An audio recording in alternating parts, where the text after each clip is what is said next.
Hello viewers, welcome to beautiful Pune. আজ আমি পুনের একটা দারুণ প্যালেস আপনাদের দেখাতে চলেছি, আগা খান প্যালেস। এই প্যালেসটা মোহাম্মদ শানে তৈরি করেছিলেন চ্যারিটি পারপাস। পুনেতে একসময় একটা বিরাট আকাল হয়েছিল, যখন আনএমপ্লয়মেন্টে ভরে গেছিলো, লোকে খেতে পাচ্ছিল না, প্রচুর দিন যাপন করছিল। তখন তাদেরকে একটা কাজ দিয়ে 5 বছর ধরে প্রত্যেক মজুরদের অনেক হেল্প করেছিলেন। 5 ইয়ার্স লেগেছিল এই প্যালেসটা তৈরি করতে।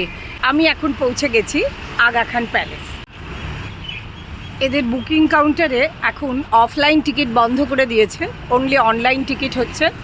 স্ক্যান করে টিকিট বের করে নিতে হবে। Hashtag moments and memories by Ananya থেকে আমি অনন্যা। আজকে আমি আগা খান প্যালেসের গল্প বলতে চলেছি। খুব সুন্দর একটা স্টোরি আছে এবং এটা একটা মেমোরিয়াল। ভেতরে আমরা যাই, গিয়ে দেখি আপনাদের কি কি দেখাতে পারি। আমি টোটাল একটা ওভারভিউ দেওয়ার চেষ্টা করছি। চারদিকে বাগানের মাঝখানে অপূর্ব সুন্দর এই প্যালেস, দেখবার মতো। সুলতান মোহাম্মদ শাহ চ্যারিটি পারপাসই এই অসাধারণ প্যালেসটা বানিয়েছিলেন। তখন আকালে লোকেদের অবস্থা খুব ক্রাইসিসে ছিল, কোনো এমপ্লয়মেন্ট ছিল না বললেই চলে। সেই সময় উনি অনেক লোককে, বেরোজগারদের অনেকজনকে কাজ দিয়েছিলেন, তাদের মুখে অন্ন তুলে দিয়েছিলেন। এই অসাধারণ প্যালেসটা পরবর্তীকালে এর পেছনে একটা ইন্ডিয়ান ন্যাশনাল মুভমেন্ট আমাদের তার সঙ্গে জড়িয়ে পড়েছিল। সেই স্টোরিটাই আমি আপনাদের বলতে চলেছি।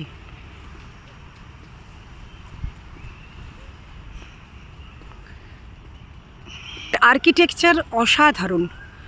এবং আর একটা জিনিস হলো, প্যালেসটার বাইরে একটা ভীষণ সুন্দর বিশাল বড় একটা মেনটেন্ড গার্ডেন রয়েছে।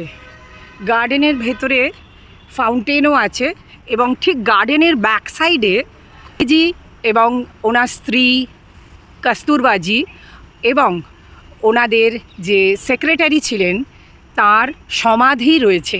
সেই গল্পগুলোই আমি আপনাদের ভেতরে ঢুকে এবং সমস্ত ডিটেলসে দেখিয়ে বলতে চলেছি। 19 একর জমির ওপর এই পুরো এলাকাটা। প্যালেসের সাথে সাথে গার্ডেনটাও খুব মনোহর।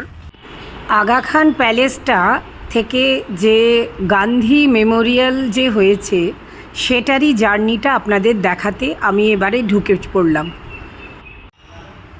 আমি এখন প্যালেসে এন্ট্রি নিচ্ছি। দেখতেই পাচ্ছেন যেটা কত বড় একটা বিরাট বড় এরিয়া নিয়ে এই প্যালেসটা, এবং আর্কিটেকচার এবং এর একটা হিস্টোরিক্যাল সিগনিফিকেন্স অসাধারণ লাগবে আপনাদের। সেটাই আমি আপনাদের তুলে ধরতে চলেছি। হিন্দি, ইংলিশ এবং মারাঠি সবেতেই লেখা আছে ডিটেলসে যে গান্ধীজির কি কি অ্যাক্টিভিটিস এবং কি করেছিলেন। গ্যালারি আছে, সেখানে সব কিছু বলা আছে। 9 অগস্ট 1942 ভারত ছাড়ো আন্দোলনে গান্ধীজি, ওনার স্ত্রী কস্তুরবা গান্ধীজি এবং ওনার যে বিশেষ সচিব ছিলেন মহাদেব দেশাইকে, ওনার 3 জনকেই অ্যারেস্ট করে নিয়েছিল এবং ওনাদের নজরবন্দি করে এখানেই রাখা হয়েছিল। এবং আরও অনেক সেনাদের, ওনার ভারত ছাড়ো আন্দোলনের ওনার অনেক সঙ্গী সাথীকেও নজরবন্দি করে রাখা হয়েছিল। মহাত্মা গান্ধীজি উনি এই নজরবন্দি থাকাকালীন অনেক বই লিখেছিলেন, অনেক পুস্তক রচনা করেন এবং ওনার স্ত্রী কস্তুরবাজি এবং ওনার বন্ধু এবং সহকর্মী মহাদেব দেশাইজি, ওনার যে সচিব ছিলেন প্রধান, তিনি এখানে নজরবন্দি থাকাকালীন শরীরের অসুস্থতার জন্য 2 বছর পর ওনাকে এখান থেকে মুক্তি দেওয়া হয়। এই হচ্ছে মহাদেব দেশাই, উনি ছিলেন গান্ধীজির সেক্রেটারি। ওনাকে গান্ধীজিকে এবং কস্তুরবাজিকে, তিনজনকেই এখানে বন্দি করে রাখা হয়েছিল এবং এই মহাদেব দেশাইজির এখানেই মৃত্যু হয় এবং কস্তুরবাজিরও এখানেই মৃত্যু হয়। এখন এক ঐতিহাসিক রুমের মধ্যে আমি চলেছি। কুইট ইন্ডিয়া মুভমেন্ট, ভারত ছাড়ো আন্দোলনের করেঙ্গে ইয়া মরেঙ্গে এইখানেই বীজ বপন করা হয়েছিল। সরোজিনী নাইডুকেও এখানে বন্দি করে রাখা হয়েছিল। এই দেখুন, করেঙ্গে ইয়া মরেঙ্গে এই শব্দটা আজও প্রতিটা ভারতবাসী উত্তেজিত করে দেয়। গোটা ব্রিটিশ সাম্রাজ্যকে এই শব্দটা সবাইকে নাড়িয়ে দিয়েছিল পুরো। টিভিতে একটা স্টোরির মাধ্যমে সমস্ত কিছু এক্সপ্লেন করে দিচ্ছে, এই গুপ্ত বেতার যন্ত্র এবং সমস্ত কিছু সুন্দর করে ওরা লিখে রেখেছে এবং এক্সপ্লেন করে দিচ্ছে। মারেঙ্গে ব্যাকগ্রাউন্ডে পুরো স্টোরিটা বলা আছে এবং আপনারা সবাই এখানে এসে এদের পুরো যারা হিস্ট্রিতে ইন্টারেস্ট পুরো পড়তে পারবেন এবং এই জায়গাটার মাহাত্ম্যটা বুঝতে পারবেন।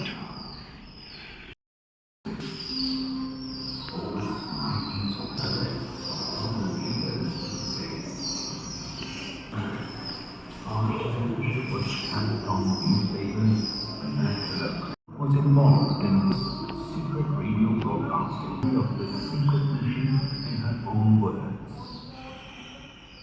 Immediately the call was given by Mahatma Gandhi to do or die. We thought it would be এই ঘরে উনি এপিক ফাস্ট অফ 21 days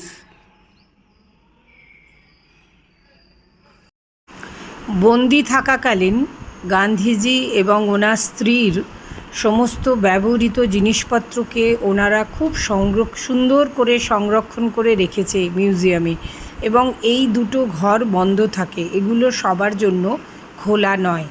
এই দেখুন, এই সমস্ত জিনিসগুলো অপূর্ব সুন্দর করে রেখেছে।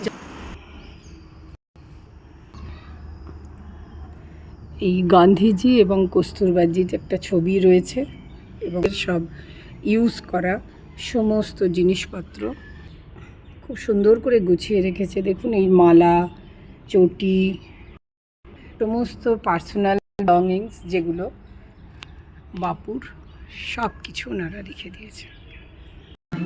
And emerged as a true Satyagrahi. Independence movement was a fever, times were the call for quit India, the peak, the percent of freedom had reached heights and the world was at war. Bapu and Kasturba were imprisoned in the Aga Khan Palace, and an unbearable tragedy occurred. এই পথ দিয়ে সমাধি ক্ষেত্রে যাওয়ার রাস্তা, আমি সেদিকে এগিয়ে চললাম। কি সুন্দর পরিবেশটা, চারদিকে শুধু পাখিদের অল্প আওয়াজ, একটা নিরিবিলি শান্ত পরিবেশ, অপূর্ব সুন্দর।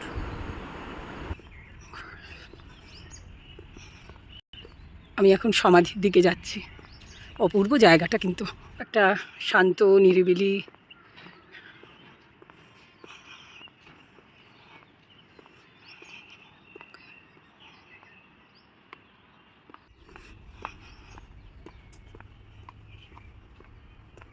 চারদিকে গাছপালা দিয়ে সুন্দর করে বড় বড় গাছ দিয়ে এটাকে সাজিয়ে রেখেছে। চলেছি,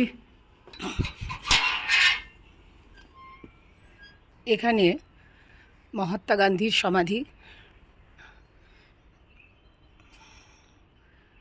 দিল্লি থেকে অস্থিচূর্ণ নিয়ে এখানে ওনার স্ত্রীর পাশে একটি বড় সুন্দর সমাধিস্থ করে এটা রেখেছেন। এখানে গান্ধীজির পত্নী কস্তুরবাজি গান্ধীর সমাধি, কস্তুরবাজির সমাধি। জীবনের শেষ ভাগটা উনি এখানেই নজরবন্দি এবং এখানেই উনি শেষ নিঃশ্বাস ত্যাগ করেন। এবং এই মহাদেব দেশাইজি উনি গান্ধীজির বন্ধুও ছিলেন, আবার সেক্রেটারিও ছিলেন। ওনাকে যখন নজরবন্দি করা হলো এবং নিয়ে এসে রাখা হলো এই মহলে আগা খান প্যালেসে, তখন উনি 6 দিনের মধ্যেই ম্যাসিভ হার্ট অ্যাটাকে মারা যান।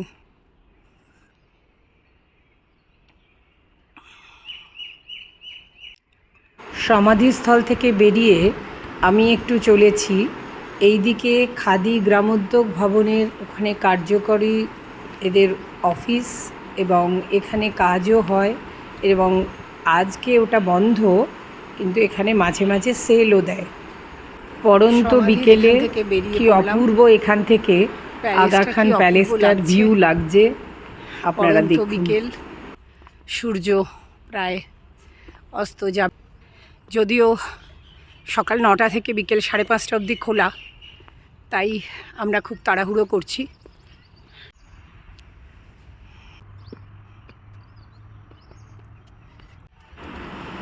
আগা খান প্যালেস এবং একটা সমাধি ক্ষেত্র, সেই জন্য খুব শান্ত নিরিবিলি সুন্দর জায়গায়, কিন্তু বাগানটাও ছাড়তে চাইছি না।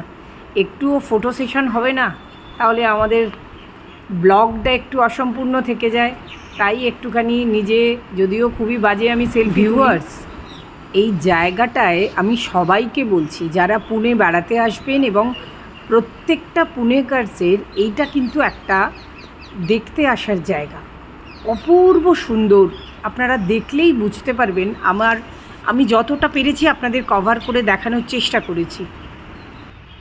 একটু বারান্দার ভিউটা আপনাদের দিতে দিতে একটু নিজের ভিউ দিয়ে দিলাম। হঠাৎ করে খুব সুন্দর বৃষ্টি পড়তে আরম্ভ হলো। আমি এই বৃষ্টির এই অনুভূতিটা না নিয়ে আর পারলাম না। আমাদের এখানে কোনো কালবৈশাখী হয় না, যদিও ছোটোবেলা থেকেই আমি কলকাতার, সেই জন্য বৈশাখ মাস এলেই যেন মনে হয় কালবৈশাখীর একটা আভা পেলে ভালো হয়। কিন্তু আজকে বৈশাখ পড়েছে, কিন্তু কোনো কালবৈশাখী নেই, কিন্তু হঠাৎ বৃষ্টি। এই বৃষ্টিটা কিন্তু দারুণ পাওনা আমাদের। যদিও এরা সবাই শাড়ি নিয়ে চিন্তা করছে, আমি যদিও শাড়ি নিয়ে কোনো দিন চিন্তা করি না। Moments and memories by Ananya থেকে আমি অনন্যা। আগা খান প্যালেসের আপনাদের একটা ওভারভিউ দিলাম। আশা করি আমার স্টোরি এবং গল্পগুলো আপনাদের ভালো লাগছে, আমার ট্রাভেল ব্লগ। প্লিজ যারা যারা সাবস্ক্রাইব করেননি এখনও দেখছেন, তাদের অনুরোধ করছি, please please please subscribe my channel, আর বেল আইকনটা প্রেস করতে ভুলবেন না। নেক্সট ব্লগের জন্য অপেক্ষা করুন, খুব তাড়াতাড়ি দেখা হবে। এক বৈশাখে দেখা হলো দুজনা, চৈত্রতে হলো পরিচয়, আসছে আষাঢ় মাস, মন তাই ভাবছে, কি জানি কি হয় কি হয়। দেখা হলো দুজনা, চৈত্রতে হলো পরিচয়, আসছে আষাঢ় মাস, মন তাই ভাবছে, কি জানি কি। হঠাৎ বৃষ্টি শুরু হয়ে গেল, দেখুন তৃণা কোলে উঠে পড়ছে। আমাদের একটা অটো পেয়েছি করোনাপুরে, তার মধ্যে শিবানীদির কোলেও উঠে পড়েছে। আমি আবার এই দিক দিয়ে দরজা খুলে যাচ্ছিলাম, বেরিয়ে যাচ্ছিলাম, মানে যাতা কাণ্ড। এই মজাগুলো একটু, হ্যাঁ সত্যি তাই। আমরা এই দিনগুলো কতদিন আর কন্টিনিউ করতে পারবো জানি না, খুব মিস করবো। একটুখানি তুলে ধরতে চাইলাম, কে কখন কোথায় চলে যাবো এটা কিন্তু বোঝা বাইরে। এটাই একটা খুব ব্লগই আমাদের শেষ হয়। একটু হালকা না খেয়ে তো কোনো তো ব্লগ শেষ করতে পারে না। চায়সে ঢুকছি, চায়সে চা খেতে চলে এলাম। আপনারা তো সবাই জানেন যে বাঙালির একটু খাওয়া না হলে ব্লগ কমপ্লিট হয় না। কেমন লাগছে তোমার এখানে বৃষ্টির মধ্যে চায়সে চা খেতে? বৃষ্টির মধ্যে চায়সে, আমি তো কিছুক্ষণ আগেই বলছিলাম যে আমাদের যে কোনো ব্লগ, আমরা যখনই ট্রাভেল ব্লগই হোক বা কোনো আড্ডা ব্লগ হোক, কোনো শপিং ব্লগ হোক, যাই হোক, খাওয়া ছাড়া তো আমাদের কোনোদিন ব্লগ শেষ হয় না, না? তো আমরা এখন চায়েসে এসে যেন মনে হচ্ছে দার্জিলিং এর গ্লিনারিজে এসেছি। পেছন দিকের এটা দেখে দাও ভিউটা কিন্তু দারুণ আসছে। ভিউটা কিন্তু দারুণ আসছে। হ্যাঁ। তুমি কি বলছো? তুমি কি বলছো দি শিবানী দি? আচ্ছা, বলছো ত্রিনা? আমি এখন ফটো তুলে দিচ্ছি, আমি এখন ফটোগ্রাফার না, ব্লগার থেকে এবার ফটোগ্রাফার। ওকে, এই জানিস আজকে আমাকে প্রথমে আগে পৌঁছে গেছি, ভাবলাম একটু ব্লগিং করে নেবো, সেটা সুযোগই পেলাম না। কেন? আমার লোকে ফটো তোলাতে ব্যস্ত, হ্যাঁ, বললে তো। সবাই এ দাঁড়িয়ে যাচ্ছে ও দাঁড়িয়ে যাচ্ছে, আর যেন ঠিক আছে, তাহলে তোমরা সবাই চা এনজয় করো। দাঁড়াও খাবারটা আসতে আমি দাও। Behind the camera Shiuli Dey signing of.